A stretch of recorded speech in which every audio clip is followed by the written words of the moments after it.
नमस्कार दोस्तों, DD red के एक और रिएक्शन वीडियो में आप सभी का स्वागत है। मैं हूं आलोक। तो आज जो वीडियो लेकर आया हूं हिंदुस्तान स्पेशल का है, चलती ट्रेन से अग्नि प्राइम मिसाइल लॉन्च होते देख पाक की फटी आंखें। आंखें ही फटी है ना। चलो अच्छा है। तो जी हाँ दोस्तों, अग्नि प्राइम मिसाइल इसकी टेस्टिंग की गई है और कामयाब टेस्टिंग की गई है। सबसे पहले मैं आपको उसका वीडियो दिखाना चाहता हूं कि हमारी इस मिसाइल को जब फायर किया गया तब क्या हुआ था। लगाओ भाई, दिखाओ वीडियो, दिखाओ।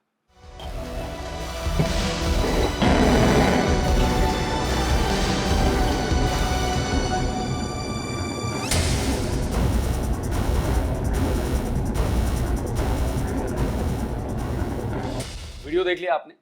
इस वीडियो में आपने कुछ नोटिस किया?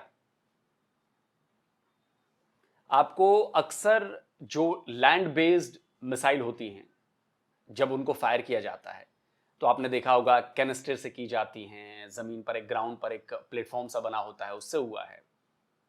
लेकिन जो ये अग्नि प्राइम मिसाइल फायर की गई है, ये मिसाइल ट्रेन से फायर की गई है। जी हां, रेलगाड़ी पर से। देखिए, एनडीटीवी खबर लिखता है ना, Agni prime with 2000 kilometre range fired from train, why it's no ordinary test. जी हां, ये बहुत इंपॉर्टेंट बात है क्योंकि ट्रेन से ये मिसाइल फायर की गई है। ट्रेन को एज ए लॉन्चर इस्तेमाल किया गया है और इसके पीछे बहुत बड़ी स्ट्रैटेजिक थिंकिंग है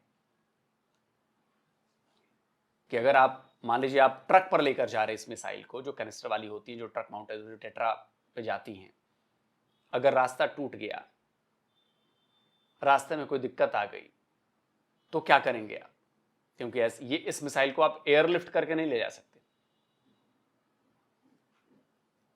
तो भारत का जो रेलवे नेटवर्क है, उस नेटवर्क का इस्तेमाल भी हमारे मिसाइलों को ट्रांसपोर्ट करने में, एक जगह से दूसरी जगह ले जाने में किया जा सकता है और उसी को एज ए लॉन्चिंग प्लेटफॉर्म इस्तेमाल किया जा सकता है, ट्रेन को। और ये बहुत बड़ी बात है। देखिए, टाइम्स ऑफ इंडिया क्या लिखता है, first of its kind, India successfully test Agni prime missile from rail based launcher. ये पहली बार अपनी तरह का ये पहला काम हुआ है यहां पर, जब भारत ने अग्नि प्राइम मिसाइल को रेल बेस्ड लॉन्चर से लॉन्च किया है, फायर किया है। बहुत बड़ी कामयाबी है और इसका जो मतलब इसकी जो अहमियत है वो बहुत जबरदस्त है। और इसी वजह से राजनाथ सिंह जो डिफेंस मिनिस्टर है, उन्होंने ट्वीट भी किया और उन्होंने इस बात को मेंशन किया कि this next generation missile is design to cover a range up to 2000 kilometre and is equipped with various advanced features. ये नेक्स्ट जनरेशन मिसाइल है। अग्नि प्राइम जो है वो नेक्स्ट जनरेशन मिसाइल है और ये 2000 किलोमीटर तक जो है वो मार कर सकती है। आगे वो लिखते हैं कि the first of its kind launch carried out from specially designed rail based mobile launcher has the capability to move on rail network without any preconditions that allows user to have a cross country mobility and launch within a short reaction time with reduced visibility। कहने का मतलब यह है कि ये इस तरह का पहला लॉन्च था और जो कैपेबिलिटी है रेलवे नेटवर्क के साथ मूव करने की, वो कोई प्री कंडीशन नहीं होगी उसमें। यूजर्स को अलाउ करेगी कि वो क्रॉस कंट्री मोबिलिटी की जो बात हो रही है कि आप कहीं भी जा सकते हैं देश भर में कहीं भी, और इसको लॉन्च कर सकते हैं बहुत ही शॉर्ट रिएक्शन टाइम में और रिड्यूस्ड विजिबिलिटी। मतलब ये जरूरी नहीं है कि ये मिसाइल किसी आर्मी कैंटोनमेंट एरिया से ही फायर की जाएगी, ये कहीं से भी फायर की जा सकती है, रेल नेटवर्क में कहीं से भी। तो इसको ट्रैक कर पाना, इसके ऊपर कुछ जो दुश्मन के द्वारा कार्रवाई करना, वो भी मुमकिन नहीं होगा, उसमें बहुत मुश्किल आएगी, क्योंकि आप मूव करके कहीं भी ले जाए, कहीं से भी खड़ा करो, फायर कर दो। तो ये उन्होंने किया है। और मैं वीडियो शुरू करने से पहले कि बाकी पाकिस्तान में क्या कहा जा रहा है इस मिसाइल के बारे में, बाकी क्या हो रहा है, मैं चाहता हूं कि इस मिसाइल की थोड़ी बहुत मैं कैपेबिलिटीज आपको बता दूं ताकि आपको याद रहे। देखिए भाई, तो ये जो है ये मीडियम रेंज बैलिस्टिक मिसाइल है। ये करीब 11,000 किलो की मिसाइल है। इसकी लेंथ जो है 34.5 फीट है डायमीटर इसका 3.9 फीट का है। वॉरेट जो है ये बड़ा इंटरेस्टिंग है यार, 2 मैन्यूरेबल MIRV, high explosive, thermobaric and nuclear. अब इसके मुताबिक इसमें 2 जो हैं MIRV लगे हैं और ये हाई एक्सप्लोजिव से भी इसका वॉरेट डाला जा सकता है, थर्मोबैरिक भी हो सकता है और न्यूक्लियर भी हो सकता है। वॉरहेड का जो वजन है वो जरूरत के मुताबिक 1500 kg से लेकर 3000 kg तक किया जा सकता है। इसका जो मेन फर्क पड़ता है वो पड़ता है इसकी रेंज पर। अगर 1500 किलो का वॉरहेड लगा है तो ये 2000 किलोमीटर चली जाएगी मिसाइल, और अगर 3000 किलो का वॉरहेड लगा है तो ये 1500 किलोमीटर या 1000 किलोमीटर जाएगी। तो इसीलिए ऑपरेशनल रेंज जो है इसकी 1000 से 2000 किलोमीटर की है, और जो इसकी एक्यूरेसी है वो 10 CP की है। और लॉन्च प्लेटफॉर्म आपने देखा मोबाइल रेल लॉन्चर है और ट्रांसपोर्टर इरेक्टर लॉन्चर भी है, जो ट्रक वाले होते हैं लॉन्चर। तो ये है इसकी जो बेसिक मैंने आपको जानकारी दे दी, स्पेसिफिकेशंस। अब चलिए जरा वीडियो देखते हैं कि पाकिस्तान और बाकी जगहों पर क्या कहा जा रहा है इसको लेकर। रक्षा के क्षेत्र में भारत को एक बड़ी कामयाबी मिली है। रेल आधारित मोबाइल लॉन्चर प्रणाली से मिसाइल का परीक्षण किया गया। चलती रेलगाड़ी से इस मिसाइल को दागा जा सकता है। अग्नि प्राइम मिसाइल का सफल परीक्षण किया गया। मैडम, ये भारत जो है इसने फिर एक न्यूक्लियर कैपेबल मिसाइल जो है वो चला दिया है। आपको क्या लगता है भारत इस तरह के तजर्बे क्यों करता रहता है? सर, सबसे पहले तो शायद मुझे लगता है कि इस तरह की जो चीज़ें होती हैं, जो एक्सपेरिमेंट्स होते हैं, ये तो पाकिस्तान भी करता रहता है, दुनिया में हर जगह होते रहते हैं अपने आप को अपग्रेड करने के लिए। और भारत ने अभी तक तो किसी के ऊपर अटैक किया नहीं है। अगर कभी 2 कान के नीचे लगाएं तो हमारे ही लगाएं सर। गलती से भी अगर मिसाइल चल जाता है तो वो उड़कर सर हमारे ही आ जाता है। लेकिन सर बात सर ये है कि वो कभी अटैक किया नहीं ना भारत ने किसी के ऊपर। किया हुआ मुझे बताइए, शायद मुझे याद ना रहा हो। लेकिन जब भी हुआ है, अगर छोटे मोटे कोई अटैक्स चले तो वो पाकिस्तान के साथ ही चले हैं। और अभी तो उन्होंने, पहले तो हम जब बात किया करते थे, हमारे लोग जो या हमारे दोस्त समझे जो भारत से हमें ज्वाइन किया करते थे, तो वो कहते थे जी हम तो चाइना के लिए बनाते हैं, आपके लिए नहीं। देखें, सबसे बड़ी बात यह है कि इंडिया आप पे जरूर हमला करेगा, ये बात मेरी लिख के रख लें। लेकिन चाइना के साथ तो उनकी दोस्ती हो गई है, तो इसलिए मुझे लगता है कि फिर हम ही रह जाते हैं वहां पर। लेकिन ये जरूर है कि इस तरह की चीजें सर लोग अपग्रेड्स करते रहते हैं। हमें इतना घबराने की क्या जरूरत है, हम भी तो करते हैं सर। हम किसके लिए बना रहे हैं? उनके पास तो चले फिर पैसा है और उनकी इकोनॉमी जो है वो काफी स्ट्रांग चल रही है। हम तो बगैर पैसे के, और इकोनॉमी भी हमारी इतनी खराब है, लोगों की हालत यहाँ खराब है। आपने देखा अभी फ्लड में क्या हालात हुए, उसके बावजूद हम इस तरह के मिसाइल्स वगैरह जो है उसके एक्सपेरिमेंट्स करते रहते हैं। तो पाकिस्तान बताए कि वो किसके लिए कर रहे हैं, तो जाहिर है कि अगर किसी के पास, उनके पास पैसा है तो वो अपग्रेड तो करते रहेंगे चीजों को।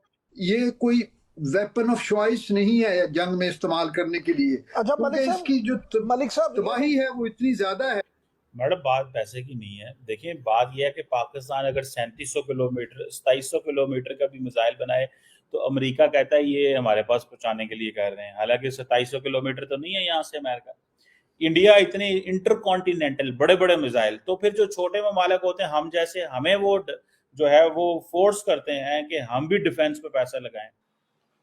अब चीमा जी यहां पर देखिए, फिर मैं कहूंगा आपको कि आप ना फॉल्स नैरेटिव देने से बचें, क्योंकि इससे क्या होता है ना कि आप पकड़े जाते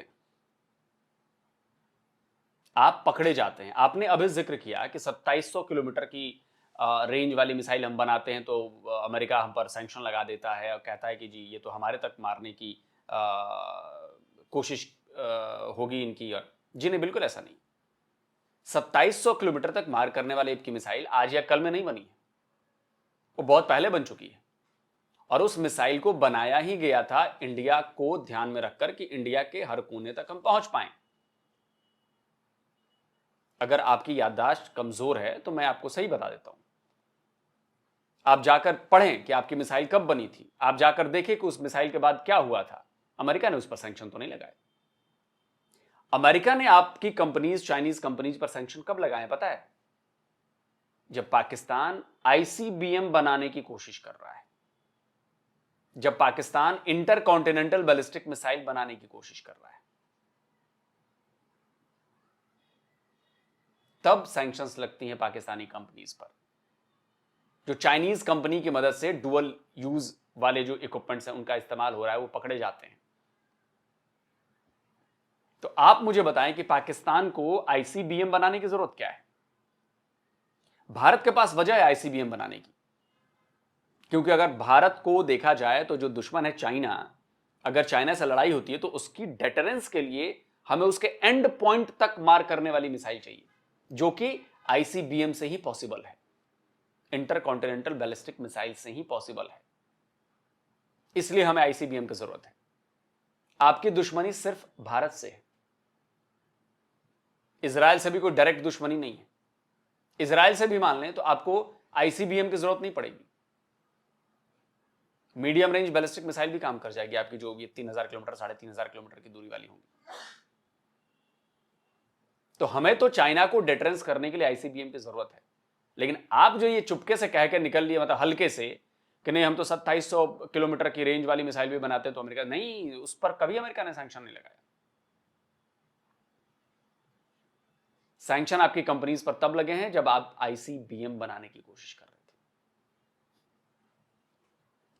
हम भी अपने दिफा पे खर्चा करें, तो इंडिया को नहीं ना चाहिए कि दिफा पे आप इतना पैसा लगाए ताकि खित्ते में माहौल खराब हो। तो ये इंडिया के ऊपर जिम्मेदारी है, इंडिया बड़ा मुल्क है।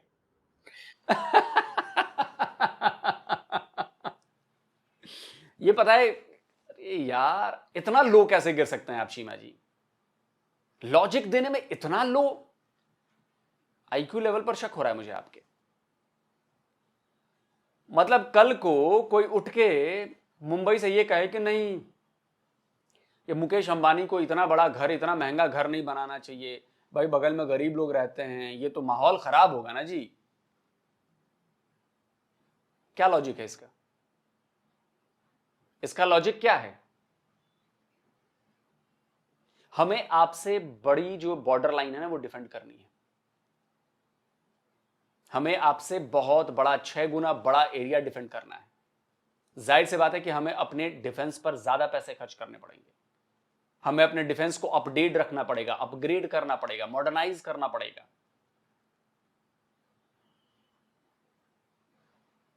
क्योंकि सामने चाइना है, चाइना लगातार अपडेट कर रहा, अपग्रेड कर रहा है, मॉडर्नाइज कर रहा है।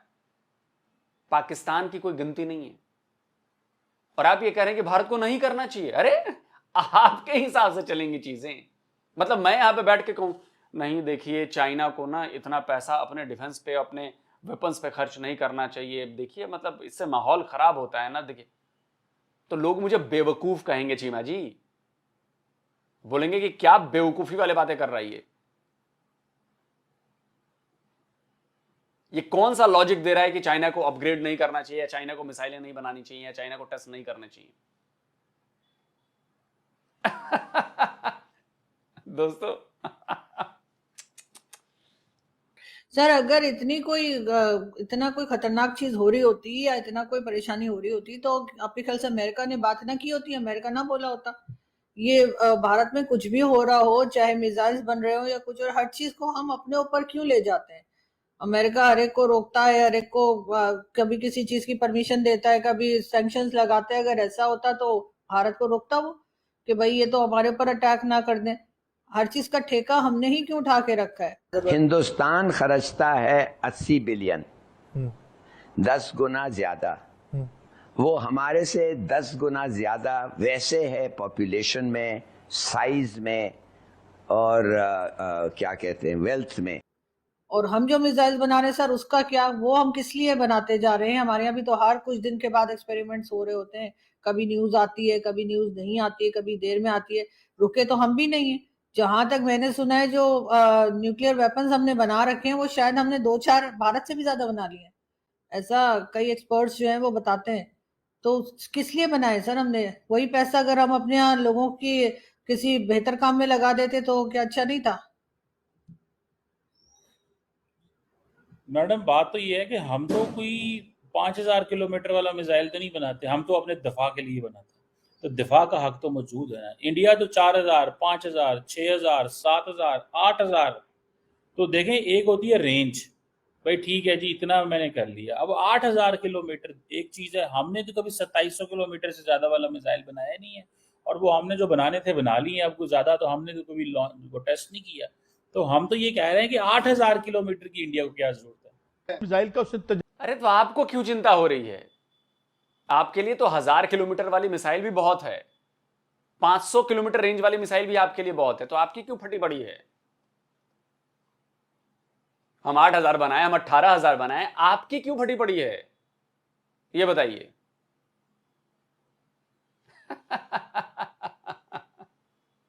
मिसाइल का उसने तजुर्बा किया है जो सुने हजारों मील तक जा सकता है दूर, तो why this, what is this policy? Sir वो तो इंडिया ही जानेगा, उसे क्या जरूरत है, क्या पूरे दुनिया का ठेका लेके रखा है कि इतने रेंज का क्यों लिया है? क्योंकि हम तो बहुत नजदीक है, हमें अगर उन्होंने कुछ करना हो तो जैसे आप भी जानते हैं कि उसके लिए इतनी ज्यादा रेंज के मिसाइल्स की जरूरत नहीं है। लेकिन अभी तक भारत ने कोई ऐसी बात की नहीं है जिससे कि हम कोई रिजल्ट निकाल सके कि वो क्यों बना रहे हैं। और कई हथियार, कई मिसाइल्स तो सर वो इसलिए भी बना रहे हैं कि वो आगे जो है उसको दूसरी कंट्रीज को दे सकें या बेच सकें, या इस किस्म के काम भी सुनने में आया कि वो करेंगे, जो कि जाहिर है जब हर जगह पे वो काम करेंगे, हर सेक्शन में काम करेंगे, तो फिर सर वो मिसाइल्स और हथियारों में भी काम कर सकते हैं। चीन के साथ ताल्लुकात जो अच्छे हो रहे हैं, तो उसमें पाकिस्तान के कंसर्न्स हैं कि भाई हो क्या रहा है, आप इंडिया के साथ जो हमारा जानी दुश्मन है उसके साथ कर रहे हैं। सर बात क्या करेंगे ये भी इसहाक डार साहब बता देते ना, कि क्या बात क्या करनी है इन्होंने भारत से। और इतनी बार भारत को इन्होंने कहा है कि जी हम बात करना चाहते हैं, वो कहते हैं हमें बात नहीं करनी। तो सर कोई अपनी सेल्फ रिस्पेक्ट नहीं है? ना करें बात। क्यों हम भारत के बगैर आगे नहीं बढ़ पा रहे? और अगर हम आगे नहीं बढ़ पा रहे और हमें हर हाल में भारत की जरूरत है, तो हमने पहले क्यों इस किस्म की हरकतें की जिसकी वजह से भारत और हमारे टर्म्स खराब हुए? वो इमरान खान ही थे ना जिन्होंने कहा था जी पीएम मोदी जब तक प्राइम मिनिस्टर रहेंगे हम तो भारत से बात नहीं करेंगे। लेकिन उसके बाद इमरान खान खुद जेल चले गए और आज पीएम मोदी तो अभी भी हैं। फिर आप कैसे बात करेंगे? ये तो शोर पाकिस्तान ने ही मचाया था ना, कभी हिंदुत्व का, तो कभी मुसलमानों पे जुल्म हो रहा है, तो कभी क्या हो रहा है। ये तमाम नौटंकियां करने के बाद आपको लगता है कि वो लोग हमसे बात करेंगे? और हमें बात करनी क्या है सर? कौन से टॉपिक पे बात करेंगे? कश्मीर पे बात करेंगे तो कश्मीर पे तो वो कुछ नहीं सुनने को तैयार है। दूसरी तरफ क्या बात करेंगे? टेररिज्म पे बात करेंगे तो वो वही हमारे यहाँ जो हम हमेशा से गिनवाते हैं वो उन लोगों के नाम ले लेंगे और कहेंगे ये हुआ है, वो भी हमने उनकी कोई बात नहीं माननी। तो सर फिर क्या बात करना है कि कितने का आलू है, कितने का प्याज है उनकी। चलो दोस्तों, वीडियो खत्म हो गया। और ये बड़ा इलॉजिकल मुझे लगा चीमा जी जिस तरह से बोल रहे थे। बिल्कुल मतलब ये तो एनालिस्ट का काम ऐसा नहीं है कि ऐसे हल्की हल्की बातें करे। भाई अगर हम अपनी डिफेंस कैपेबिलिटीज को बढ़ा रहे हैं, अपनी स्ट्राइक कैपेबिलिटीज को बढ़ा रहे हैं, तो ये हम दुनिया को संदेश दे रहे हैं कि we are strengthening our forces. हम अपनी मसल पावर दिखा रहे हैं कि सिर्फ आपके पास नहीं है, अमेरिका के पास नहीं है, रशिया के पास नहीं है, चाइना के पास नहीं है, हमारे पास भी है। इससे क्या होता है चीमा जी कि इससे वर्ल्ड स्टेज पर आपकी वेटेज बढ़ती है कि आप किस चीज के लिए कैपेबल हैं। अगर आप ताकतवर नहीं हैं, अगर आप कैपेबल नहीं हैं, और ये बात मैं सिर्फ हथियारों के लिए नहीं कह रहा हूं, ये बात मैं हर उस सेक्टर के लिए कर रहा हूं जिस पर नजरें रहती हैं पूरी दुनिया की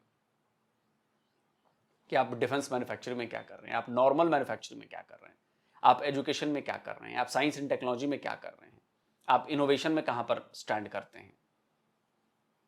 ये सारी बातें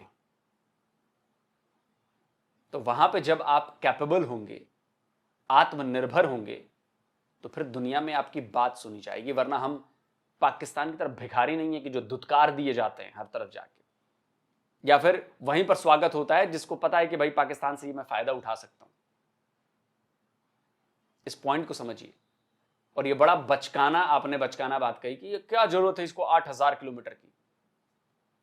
आपको जरूरत समझ में नहीं आ रही है तो इसका मतलब ये नहीं कि सामने वाले की जरूरत नहीं है, या आप जानबूझकर जरूरत नहीं समझना चाहते हैं, आप बखेड़ा खड़ा करना चाहते हैं।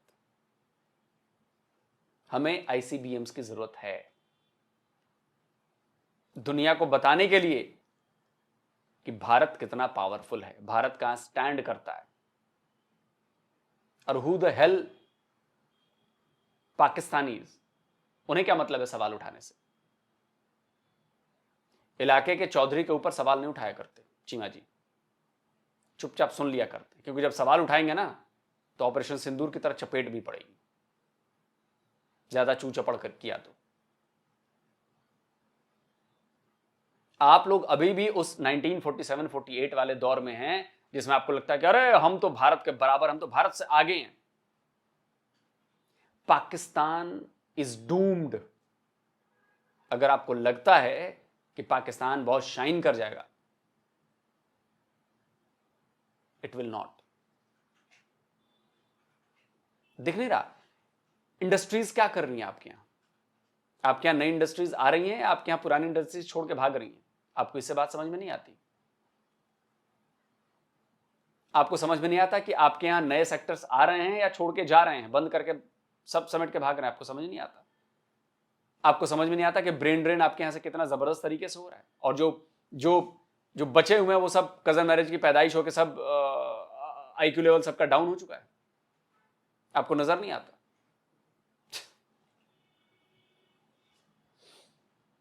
एक भिखारी राह चलते हुए अधनंगा बंदा कहेगा कि अरे तुमने ये काहे को ये ऊपर कुर्ता डाल रखा है, माहौल खराब हो रहा है क्योंकि मुझे बुरा लग रहा है, मैं तो अधनंगा हूं। तो क्या आप भी अधनंगे हो जाएंगे? नहीं होंगे ना। बोलेंगे कि अबे तू भिखारी है, मैं तो पैसे वाला हूं, मैं तो पहनूंगा। वैसे ही यही है कि $80 बिलियन हमारा डिफेंस बजट है, और हमें अपने बॉर्डर्स की सुरक्षा करनी आपकी तरह नहीं है कि दुश्मन की मिसाइलें आती हैं, आपके 11 एयर बेसेस पर ठोक डालती हैं, उसके बाद आप चीखते चिल्लाते रह जाते हैं 6-0 तो 7-0 तो 11-0। अरे भैया 11 एयर बेसेस 11-0, 9 मदर से 9-0, और आपकी फौज रोक नहीं पाती। हम वो स्थिति नहीं लाने देंगे ना, इसलिए हम इन्वेस्ट कर रहे हैं, इसलिए हम पैसे खर्च कर रहे हैं, इसलिए हम ये स्ट्राइक कैपेबिलिटी को बढ़ा रहे हैं। दोस्तों, आपको क्या लगता है? कमेंट करके अपनी राय दीजिए। जल्दी मिलता हूं एक और नए वीडियो के साथ। नमस्कार, जय हिंद। तो अगर आप चाहते हैं मुझसे बात करना, मुझसे कोई सवाल पूछना, तो फैन कॉल पर आप मुझसे कनेक्ट हो सकते हैं। फैन कॉल में ये सुविधा है कि आप अपने हिसाब से वहां पर जाकर टाइम स्लॉट बुक कर सकते हैं कि आपको फलाने दिन मुझसे बात करनी है, फलाने टाइम पे मुझसे बात करनी है। लेकिन ये भी बता दूं कि ये पेड सर्विस है,